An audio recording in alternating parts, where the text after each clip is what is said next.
История о том, как я варил борщ. После покупки мультиварки готовка не составляла мне труда. Я варил каши и готовил вторые блюда. Но однажды я решил приготовить свой первый борщ. Для начала я сделал поджарку и потом закинул остальные ингредиенты. Мяса у меня не было, но была тушенка, а ее надо добавлять за 10-15 минут до готовности. Как раз наступает тот момент, когда нужно закидывать тушенку. Я начинаю спускать давление из мультиварки. Пара было много и долго спускал, минуты 2-3. Мне уже не терпелось закинуть тушенку и подождать минут 15 и попробовать свой первый борщ. Тут я решаюсь открыть крышку мультиварки. Она туго пошла, но я был настойчив. И тут крышка под давлением вылетела, и часть борща ошпарила мне ноги.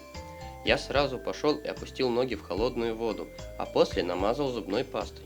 Спустя 10 минут ноги начали постепенно проходить, и я продолжил готовить свой борщ. Борщ был просто невероятно вкусным. К чему я это все рассказываю? В любом деле необходимо быть максимально терпеливым, и не нужно стремиться сделать все быстро. Главное сделать это качественно.